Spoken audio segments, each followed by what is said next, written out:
Yes. So this is the fourth day of the summit, and today I have my co-founder at Gaia Labs, Hamilton Souther, with us today. So I'm stoked to interview my own friend and compatriot in the efforts here. So let me give you a very reasonable introduction, sir. So for those who don't know, Hamilton is a very gifted creative thinker when it comes to innovation.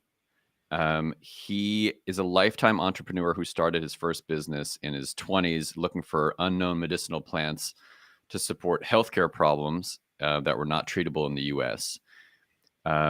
He is a full-time shaman in Peru, and he has been in blockchain since like about 2016, 2017, when he started a private think tank to impact global problems with blockchain tech.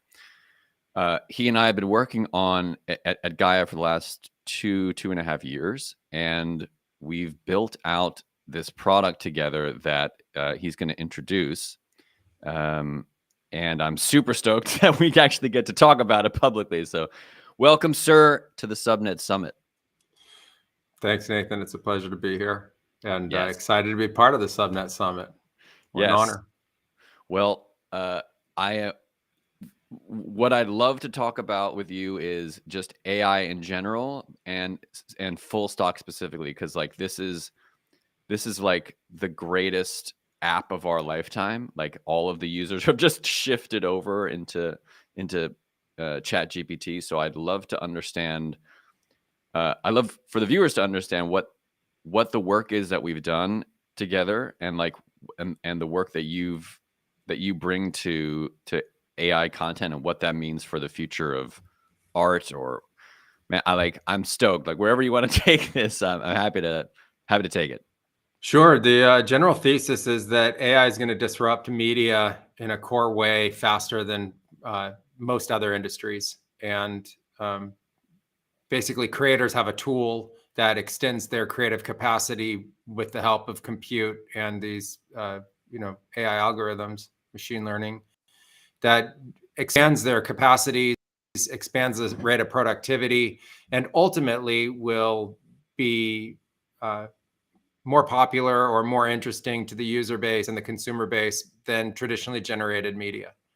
And so the great concept here is that everything that we see in media is going to be overwhelmed by AI, and that gives an unbelievable moment of disrupt for global creators who aren't part of the mainstream media production industry to be able to compete.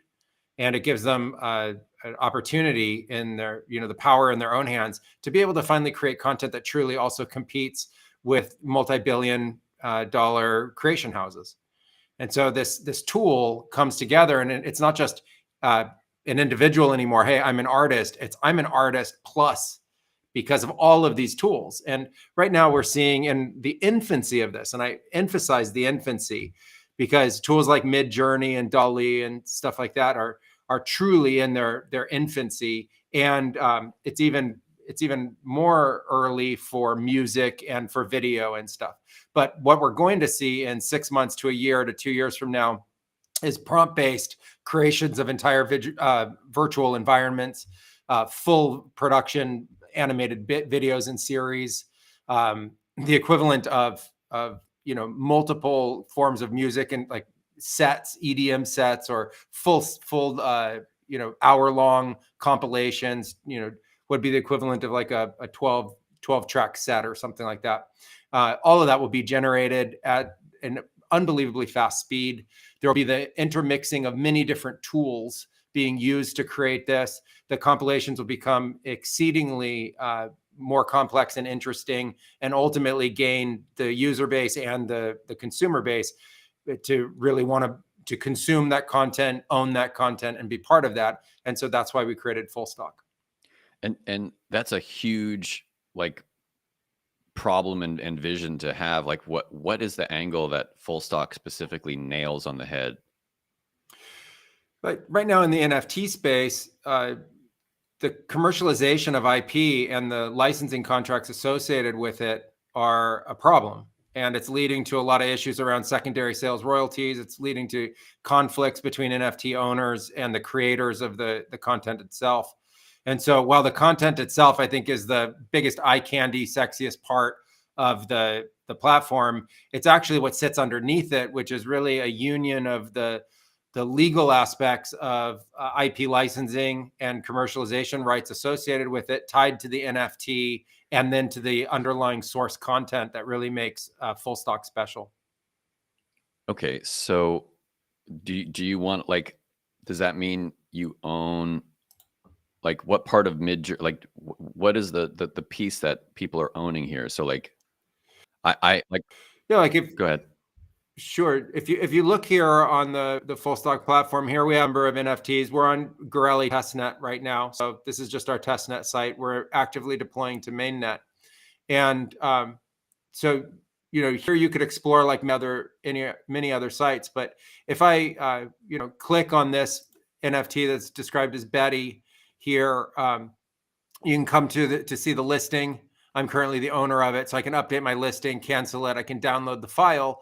That's the fundamental underlying source file that sits beneath this image. And if I come here to the registry, you can see down here that there is a licensing agreement, and that licensing agreement is what's controlling the commercial rights associated with that NFT. So here is the defined contract of all the lawful and unlawful uses of that NFT. And then that's how we standardize the commercial licensing rights associated with the NFT itself, and how we unite these three pieces, the ERC 721 with the licensing rights and the contract and the underlying source file. Interesting. Right. So you are packaging the IP rights, the commercial rights, just straight up with the hash. Correct. Cool. That's great. What's been the like, how long, maybe you can share with people, like, how long have you been working on this particular problem set? Yeah, we've been looking at the problem set for the last 2 years, and fundamentally just around any kind of digital media. And really the AI component of it in the last 8 months to a year around this, real like release of these tools to the public. So we were watching how AI was being integrated kind of behind the scenes into lots of different projects, but it wasn't a tool that had been democratized and shared amongst, everybody in the world, that they could just come and sign up for these tools and use these tools. And so it's since the emergence of these tools and starting to work with them and play with them, that we saw that really there needed to be a very specialized kind of marketplace that could handle this. And there's a question around ultimately the creator royalties and the disrupt to the monetization system around the trade and sale of these. And so we realized that you needed a permissioned system and a walled garden to ultimately be able to protect the creators and their future royalties on the secondary market that gets created around these kinds of digital assets. And so we've integrated that into the platform, and we're able to actually protect the artists. And so we think that it's evolutionary for the NFT space. Okay, so walled garden and protection of artists. Like, can you, what's the walled garden side of this? A walled garden just simply means that the NFTs don't leave the platform itself. And so you can download the content and utilize it, but you're not taking the NFT to then go sell it on another NFT platform like OpenSea or Blur, et cetera. The NFT itself, the smart contract, staying within the platform and gets traded within the platform. And because of that, we have the ability to then protect the secondary royalties. So that way they can't be sidestepped, bypassed. There's no other way to go around it. And so we're actually able to protect our creators. We're a creator-focused marketplace. That was the real problem that I wanted to solve when I got into blockchain in the first place, which was my personal thesis was that global creators and their creativity should be democratized and supported in terms of their ability to monetize it. And the current verticals in the entertainment industry didn't allow for that. And we needed to have peer-to-peer tools that would allow creators to be able to create literally anything that was within the boundary of law and share that in all markets. And that it wasn't just a collector market. There was actually a B2B market. There's a number of different industries to disrupt associated with this. And to do that, you had to protect creators. And I think one of the biggest issues in the creator economy is the exploitation of the creators. Right. And so we needed to find a way to actually be able to protect them. When I first saw these decentralized marketplaces, I was really excited until I saw that the NFT could travel. It could go to different marketplaces. The royalties would not ultimately be protected across all sales of that. And so we built an environment that is enclosed to itself to be able to protect our creators, really understanding that if we protect our creators and do right by them, then the creators would have an incentive to want to support the platform that is helping them monetize and helping them have ultimately a better career. So I can just feel the coming up the comment section is, what about the creators whose work was used to train the AI? That's a really hard problem. What's your thought on how to compensate people for that? I think that's a really good question that no one has a good answer for. There's an ethical issue associated with the art that's being created where these AIs ultimately were trained. What I think will happen in the long run is that there will be AIs that are trained on public domain imagery, or there will be AIs that are trained in walled garden environments where there isn't any kind of copyright contamination. And those AIs will be completely clear ethically of this situation. Shout out to Anthropic there. That's kind of what they're up to. Exactly. And so I think that that's going to happen on a large level. There's another aspect of it, which is very difficult to accept, but that these disrupts ultimately blow past previous ways of understanding who we are and what we do. And that this is a fundamental disrupt not only to artists and creators in the world and previous artists and creators, but it's also a disrupt to pretty much every industry there is. And we need to fundamentally embrace that. And we have to embrace these tools. A good example of that is 30 years ago, there was no internet to use to do business. And then the internet started. It didn't mean you had to use it to do business. And now to do business, you have to use the internet. It's actually impossible to do business without it. In terms of creating, whether I like it or not, the majority of creators are going to have to embrace these tools to ultimately be able to compete with other people utilizing the tools. And certain creators could cry foul about that. And they could say that they don't like that and they don't want to have their art compromised. And I would think there would be a niche vertical for artists that make that stand. And they say, no, we're going to continue to create in a way that was the way we've always created art. And that art is going to be unique in its own right. Now, that being said, I don't see how that's utilizing digital tools at all. That's like a painter with a paintbrush. As soon as you start to digitize the nature of art, you're already moving it in to this evolution that's taking place. And the idea of NFTs being a fully digitized version of this, allows for there to be the next evolution of it. In terms of the creators themselves wanting some kind of compensation for having AIs trained on basic imagery that they've created, I think is almost impossible to be able to parse out. So I'd be in favor of it if you could actually somehow claim, this AI is using some percentage of my work to be able to then generate these kinds of, other images. So I think as creators ourselves, we don't have a way to be able to control it. And that is a problem in its own right. I think as a collective group, we have to embrace the nature of evolution and change. And I think as AI creators going forward, I think we have a fundamental right to not just utilize a tool like Midjourney, create an image, and then go and sell that image. I don't think there's going to be, in the long run, a very big market for that. I think it's more going to be like people are going to take compilations and pieces. They're going to have to come together and use multiple AI different tools. They're going to have to create derivative pieces of work. And ultimately, the nature of that derivative will become more and more and more personalized to them and their own brand. So, we don't support the idea of knockoffs and ripoffs. We'll pull any kind of NFT that we ultimately see on the platform, that where you see, artist signatures, on the, or logos or stuff like that, that ultimately get brought through the generation of it. But this is, like I say, this is such an early stage. I understand the outcry, but 5 years from now, 10 years from now, 15 years from now, it's going to be a different game. And that's what we're really lining up for. Wow. There's a lot there. So there's also like, our particular capitalist society says this is the thing that we can protect and this is the thing we can't. And when you like, as an artist, you're grown up in a society, right, where you learn the song, where you learn the painting, and you bring all that other work into you so naturally because that's how your algorithm as a sapien is sort of trained.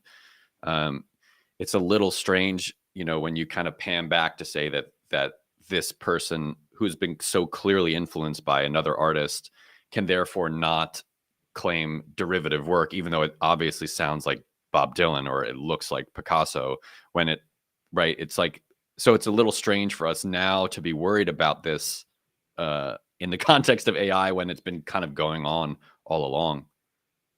Yeah, I think that there's an outcry simply because of the power of the disrupt. And I think in one way, it's not fair to traditional creators to have their works taken from them, ultimately, remashed, sort of remixed, and then somebody who has no art training come with a prompt and just copy that understanding or copy that style. And it's possible to do that right now utilizing these tools. But fundamentally, art is a form of creative mind share. And what you have as an artist, your copyright is on your individual product. It's not on all of the derivatives that come out of that in the future, including all of the influence that you had. So if you take music as an example, how can you separate out someone who's listened to thousands of different artists of music and then ultimately comes up with their quote original sound? Although if you broke it down with an AI, they would say, oh, here are the 1,000 first artists that supported that creation. And so I think, one of the things that artists are going to have to do is embrace this change and accept the fact that there needs to be a bifurcation or a separation, I think, in the marketplace to be able to say, here's AI generated work, here's AI creations, and over here's the traditional creators and artists, and both can ultimately be supported. Yeah. Wow. Can you talk about, you said that there was some way to take NFTs off, like if they have logos, or are users KYC'd here? What's the situation there? Yeah, users are definitely KYC'd. I'll go here into a personal profile here. So you can see this is my profile. Here are the NFTs that I created. And here on the left-hand side, we're going to see to verify a wallet. And this is the wallet that's verified to the account. This is the KYC. Sorry, what does that mean? Who's verifying the wallet there? You're linking a wallet to your account. This is where you're going to be able to receive all of your royalties. And so the platform itself says, yes, this wallet address is linked to this user, so that this now it becomes the wallet that's associated to this account. Okay, so you're linking the wallet to the account. Correct. Okay. Yeah. And then in terms of KYC, we use a third-party KYC provider, and you go through KYC, and then we have two-factor. And so this is a very serious marketplace for creators to create a career out of creating these kinds of AI generative pieces. And so, going back to the beginning, we think there's going to be this massive disrupt. We want a very protected environment for them to be able to sell their work and be recognized as artists in their own right. Amazing. Are there other, pieces you want to demo? Do you want to go through what that looks like? Sure. If you'd like to, we can create an NFT and see how the platform actually works. Sure. Awesome. So you go to create once we have an account, and I'll spare everybody signing into an account. I think we all. Here is the source file, and the source file is what you're really selling the commercial rights to or licensing the commercial rights to. And so this is what's downloadable directly from the site, and the source files are held on encrypted servers. So I'm just going to bring in an image here that I've generated from one of my favorite AI tools. And I'm going to load it up here too. And this is showing me the thumbnail, which is actually going to appear on the site. So this image we don't actually ever see on the site. It's downloaded directly from the servers to you when you purchase an NFT. And this is the image that goes out with our watermark on it. And then here you can upload up to 30 different promotional images that will ultimately be displayed beneath the NFT so that you can promote yourself as an artist and show your other works, etc. So it's really a promotional tool. And here we give it a name.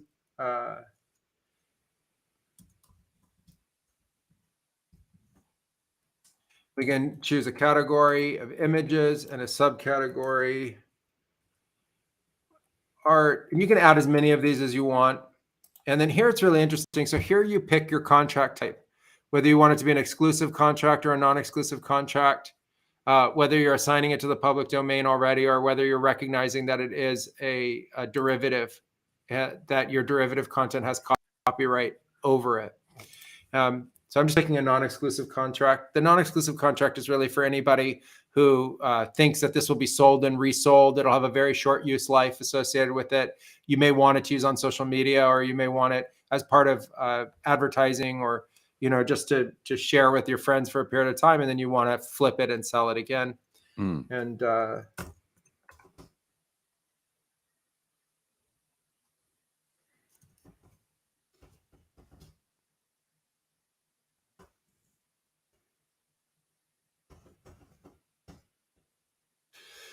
we'll give it here a tag. That's how you can helps the searching through the platform. And then you just put in the file type, and that's all the information that you have to put in. Down here you have properties. You can put in your name, your own website, your social media to be able to promote. And most importantly, down here you see the royalty of 10%. This is a protected royalty on all future sales. You can then add attributes or any other additional legal releases that you need to show that you have legal ownership to be able to sell this content. Okay.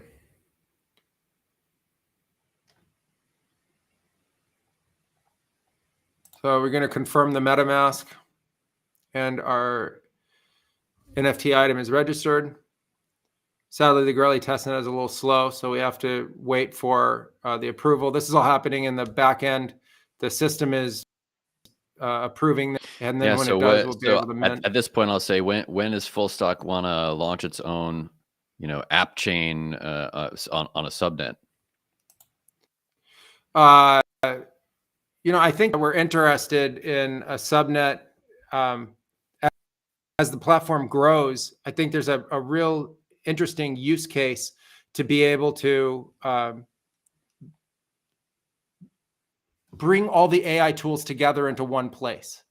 So you can consolidate all the AI tools together and connect it to a marketplace and give creators a single hub to be able to, do their creating, and then ultimately create the NFTs and sell them. So the subnet comes into play as the platform grows to be able to really unify all of these tools in one place and give the creators the power that they need to make even more interesting art and creations. Amazing. So, and is this ready to go? Yeah, I think we've had a processing error here, and so as often in the testnet happens, this occurs. So I think we're gonna have to give it another try. All right. While that's going on, can you? I mean, you and I have kind of shared a bit about the auto GPT and agent work. Is there a plan that we can connect this to an agent? Ultimately, yeah, we'll be able to fully automate the entirety of the platform. We'll be able to, use AI agents to be able to support the creation of the NFTs themselves, the upload of them. And you as an artist will be able to fully embrace all of the powers of AI to, create and support your fans and support the market with your creations. Interesting. That would be really cool if the interface is just GPT. That would be really sick. I have a question for you around like um, I guess fractionalizing rights and profit. If I'm a filmmaker, like getting super into AI, and I see this as the future of my industry and my personal artistic journey, can I sell my films on FullStock? Like, can I fractionalize the rights and profit share among the human collaborators? As of right now, no, but there is a project in the future to actually create a syndicate as part of FullStock to allow creators to come together and collab in a very real way. And so that would all be done through smart contract, and you would be able to divide up ultimately the creation and the project from the very beginning, and then any kind of royalty associated with it going forward would be paid out to the individual collaborators who helped create the item. Okay, so it's just the film company creates a syndicate smart contract, pay, and then specifies for this particular film, these are the rights, these are the royalty addresses, and it every time it sells, it just pays that out automatically. Correct. Yep. Very cool. All right, so here it's been approved by admin, and we're going to be able to now mint the NFT. Okay, cool. So who's this admin? Admin is the platform itself. So the platform behind the scenes is just conferring that this really is you, that it's your account, that this is now your upload, and accepting the creation of the NFT. Very cool. And now it has been minted. So the NFT is fully minted here. You can see that there's a list NFT. This is where we can list it for sale or to start an auction or be able to download the file. So if I come here to download the file, when you buy the NFT, this is what you're going to want to do. You just click save, and now it'll have downloaded to your download folder. It's literally that simple, and now you have the underlying source file. That could be music, it could be a movie, it could be a construction kit, it could be literally any kind of digital file. And now if we want to put this up for sale, so you're the artist, you just created this, and you want to sell this for 10 USDC, and come and list the item. Interesting. So, when you say any type of digital file, what else are you imagining? Honestly, I imagine anything that has a market value. People utilizing our platform as a tool will figure out how to monetize. The ultimate goal is that you could put together all different kinds of disrupts for the use of digital content, and you could get incredibly creative. So I see that advertising construction kits will be created, that all you would have to do is buy this kit and then slap in your brand, and it would create images, video, advertisements, etc. for you. So, an example I like to think of is, if you're like a small ice cream shop or you're a pizza restaurant, it's very hard to get food photography that can really, be very high quality. It's a very niche market. If you're interested in slow motion robotic kinds of imagery, it's very hard to be able to get those videos, very expensive. So now you can have AI generate all of that content. The content creators who know how to make that kind of stuff can bring it to the platform. And then business owners from around the world can take this incredibly high level content that they never would have been able to have or create themselves, and be able to use it to be able to promote, advertise. There's also a constant churn on social media, and there's a great way to differentiate yourself with this content. And so ultimately, I think that we're just scratching the surface of how people are going to utilize digital files going forward. But even if it's pieces of code people are selling, you could sell code through the website as well. So I think anything that has value. Wait, now that's super. Like, what type of code do you want to like just random? How do? A great example would be bots. You design bots and you want to sell bots, you can sell them through the platform and NFT the bot and prove that it's your bot and sell the commercial licensing rights to it. Amazing. Very cool. So I think there's a huge disrupt here, right? Like, what we're trying to do is create a nexus between the ability to claim ownership rights over a kind of digital content or something that you create, and then the ability to also write that to the blockchain, have the hash that shows that you really were the creator of that at a certain time, right? You are the first person. It's identifiable. It's immutable. and then be able to bring that to market so that you can sell it and commercialize your creativity and commercialize the quality of your creations. And so that spans truly anything digital. Now, there's certain limitations that ultimately come into play because of legality and any place where you have to ultimately register with the government as well to be able to prove your ownership. So, for instance, like around patents, it's one thing to be able to sell a NFTable patent, but you also have to register that with the government when there's a change of hands of that thing. Right. So this is anything that can be freely traded without the need of government registration associated with it can ultimately flow through the platform. And we have a way to be able to protect the commercialization rights associated with it and identify those rights to you as the creator.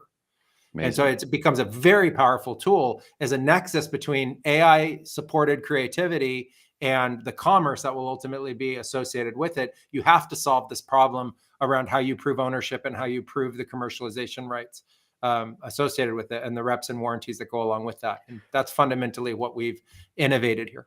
And is there, how is that, I guess, is FullStock eating its own dog food? Is there a patent on the patent idea? There's a patent pending right now on the idea. Very cool. So there is a bit of us supporting, the protection around the platform itself. We think it's important to be able to protect this technology and make sure that it always stays in the hands of the creators, which is the most important part of this platform. Amazing. We're coming up. I want to say we've been able to list the NFT here, so I just want to show you that now. Let's get back in there. Yeah, so we've actually been able to list the NFT, and here it is, right here on the platform. Okay, so can I buy it if I'm not KYC'd? Ultimately, you have to be KYC'd. You can explore without KYC, but to also be a purchaser on the platform, you need to KYC. Okay. Great. Any other parts of the platform you want to show? I think we really covered it. Yeah, I mean, I think we really covered it. I think what's interesting here, just to know that you can customize everything on it, and you have the ability to, explore based on all different kinds of filters. So if we're here which is, I think, interesting, you can explore by your status and your categories, and then you can also explore by the kinds of licenses.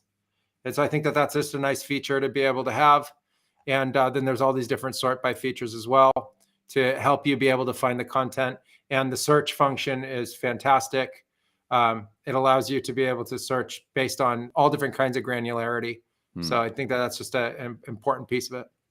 Very cool. That's amazing. Well, thank you for the demo. I think it's coming up on the hour here, so I want to make sure if there are any questions in YouTube or in Twitter, like throw up a hand and or share the question, and we'll get it asked. Otherwise, I'd love to kind of dive into your thesis and background a bit on AI and what you've seen from your experience in shamanism, which is a rather unusual, background in the space, in any space. So, maybe you can share with viewers a bit about your background and how that has what you can see from that particular vantage point as to what the next couple of years are going to be like, and your views on intelligence, like that idea. Maybe that's a pretty broad topic. So, why don't you take a stab at it? Sure. To first start, I mean, in my early 20s, I went into the Amazon in search of knowledge and medicines. And I came across ultimately tribal people and locals utilizing plant medicines that had very little Western reach. And in the experiences with them, some of them are visionary and create altered states of consciousness. And when I went into those experiences, I first, in my early 20s, literally just 2 years after graduating from the university, I realized that these plant medicine experiences were creating a direct, and I mean literally direct access to consciousness. And then which is interesting in its own right. But what was even more interesting to me was that I realized that the locals had developed a language inside this direct access to consciousness to be able to shift consciousness in repeatable and consistent ways. And so it was like a complete brain hack, an ability to get literally to consciousness itself, like your own consciousness, and give you the tools and capacities to be able to make specific shifts in that consciousness. And so I started really in these arts really interested in consciousness itself, and consciousness as an underpinning of language. So the idea being that from consciousness comes language. So we're here talking language, but the origin of that language is ultimately consciousness. And so for 20 years, I studied consciousness and, utilizing these tools as a form of direct access. And so that's what the piece about the shamanism is about, which is really about how to access consciousness and create these shifts. From that perspective, I became very interested in tech in and around the ideas of networking, because networks were how we saw the forest. We saw the actual natural forest, the Amazon itself, as this giant network. And you could see it in the network of the roots. You could see it in the network of the biomass itself, and then all of the animals that lived as part of that biomass. And so that was at the same time, the internet was starting to go massive.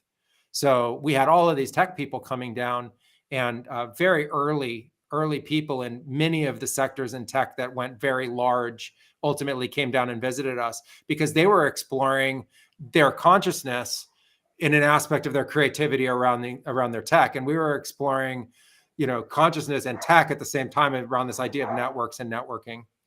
And so that ultimately led then to blockchain, which was these decentralized networks, which is, one step more removed. And then that has ultimately led then to AI.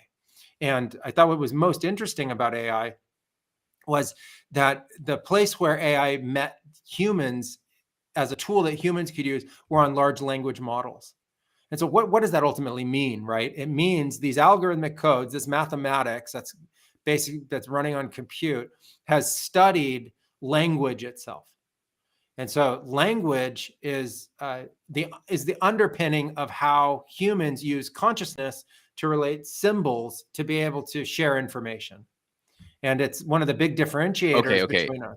Hit that again, because sometimes I hear that and I just give it to me again. Okay. Like, most people don't understand that they're in a constant field of consciousness, right? Because they're relating to their own thoughts and their own ideas. But you have to ask yourself, where do they come from? Like, how do you get a thought, and how do you then get a word?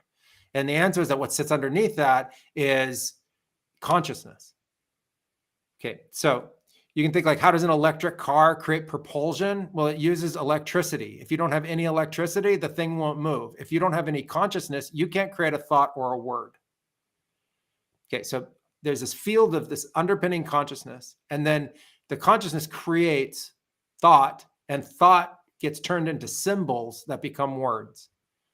And so, the symbols of words are ultimately phonetic. And then the phonetic symbols get translated into like physical symbols, like letters. The letters get assembled into words. So where this AI has been trained is at that nexus. It's at that origin point of words itself. And it's being trained on the mass use of those words. Right? So if you understand language as a nexus for how humans think and how human consciousness expresses itself, you now have a mathematical tool right at that origin point, which, if you look at it from one direction, goes to all of our beliefs, all of our understandings, all of the information that we use and process on, literally all of it, collectively as humans, all at the same time. Or you have it where the language is a direct expression then of the states of consciousness that we're in.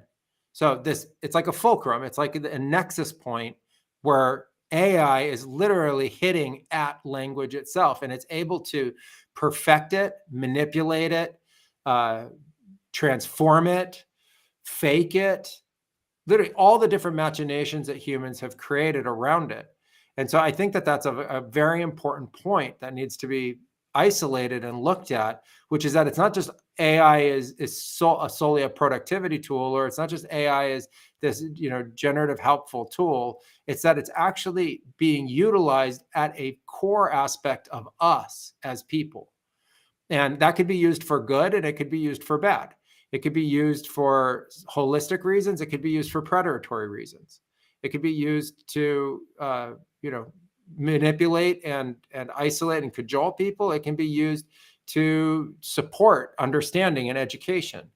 And so because of this, we have to be very clear on how we want our uses of this technology to go in terms of the future, how we want it to evolve, because right now it's targeting human language, and human language is sort of like the most important technology that we don't spend a lot of time thinking about. So literally human language is how everything works. Literally everything. Like your computers work on algorithms based on human language. You do everything that you've ever learned based on human language. Every label, every sign is based on human language. Every law, every constitution, every government is based on human language. Literally everything food to be, everything medicine to be, it's all based on language. And so these tools have been targeted from the infancy of them on language itself. And as language evolves, the meaning that it has to us also evolves. And that's where this tremendous, and I mean tremendous, potential risk is. That we can't, as people, we can't differentiate manipulated language from truthful or honest information language. We don't know how to differentiate it. And so tools that can be used to manipulate language over and over and over again, trillions of times a second, ultimately in collective compute, are incredibly powerful to shift the way we understand language, how we understand our own beliefs, how we understand our own language, and really ultimately the expression and autonomy of our consciousness, something that is truly innate and sacred to all of us. And so, that's my core thesis on AI right now, is that it's not only a disruptive tool, it's not only a productivity tool, but it's an incredible power that you're giving to individuals to use any way they want, ultimately associated with language itself. It's a language hack on humanity, and we need to be very careful about it. A language hack. What do you think? There's like a tech solution that people can propose, right? And that will be, attribution. That's been hard to sort of pinpoint, because really all that matters around truth is ads, right? Like our current model around truth is how many ads are shown around it, or how many views, rather than the value of the truth. Do you think our capitalist society is capable of valuing truth?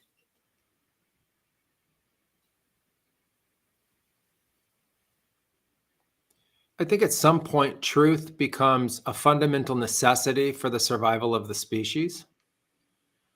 And I don't think it matters if people value it or they don't value it. The bigger existential threat around AI at language is that just at language alone and the perfection of the tools, which is at an alarming rate. The perfection of the tools is at a truly alarming rate. So just at language, AI has the ability to consolidate global wealth in a way that no one has ever seen it or understood it. Meaning, where if you thought that the wealth was distributed in an unequal fashion at, 0.01% of people having the majority of 99.9% of the wealth, that becomes 0.0000001 people with the most powerful AI tools having 99.9999999% of the global wealth. And it doesn't require AGI or conscious AIs to be able to do that. So if you're already able in the conventional systems to be able to consolidate wealth, you can just do it at an exorbitant rate with the current AI tools as they get better and better. If you take that into consideration, I don't think it's going to matter one way or the other if people value truth or not. They're not going to have any money, which is what they value. So there's a truth when you're broke. There you go. When you have no money, there's a truth to that. You can't get clean water. You can't get clean food. You can't get good medicine. You can't get support, and you can't grow out of it. So if these tools are used to drive 99.999% of humans to absolute poverty, which is a possibility. I'm not saying it's how they're going to be used, but it's a possibility. Truth won't matter in an existential sense or a philosophical sense. It'll matter at the core values that a capitalist society has, which right now is to value yourself in an accounting unit called money.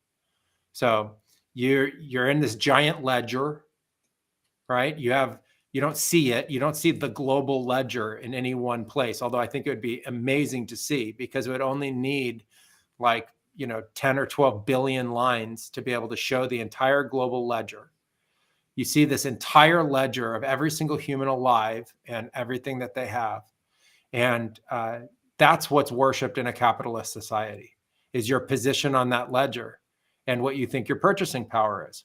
Well, that's great as long as your economic thesis is that the economy and the system that economy runs on is going to continue.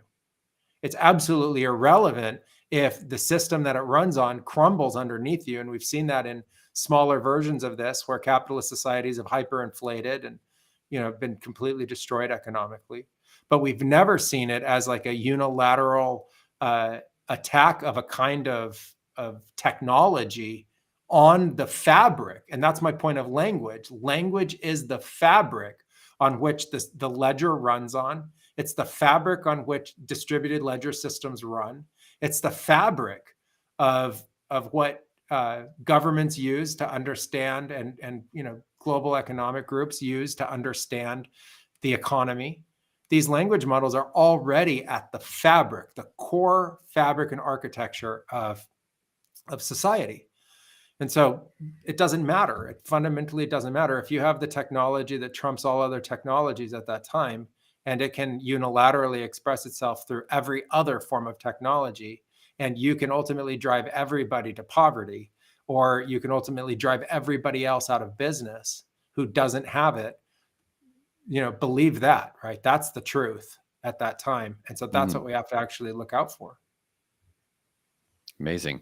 I think this is an entire, podcast in itself. This is kind of, you and I have been batting around the crypto shamans idea, and I think this is kind of in that zone, just on its own. So I know we're coming up on the hour here, and I think we should pivot this conversation to that, because it's kind of getting more and more relevant. I think we should just kind of, push into that probably this week. But are there closing thoughts around FullStock that you want people to know? Yeah, FullStock's going to go live by the end of the month. You can come check us out on Twitter right now. So please start following us at FullStock AI. So at FullStock AI on Twitter. We're just going through the last bug fixes in the platform, and we're getting it ready to go live. If you're a creator and you're interested, not only follow us, but also tell other creators that we need to gather a group of original users around the platform. And so if you're interested in this and you want to be an original user, shortly we're going to have a whitelist site up today where you can come and give us your email, and we'll keep you in the loop. And you can also just follow us again on Twitter.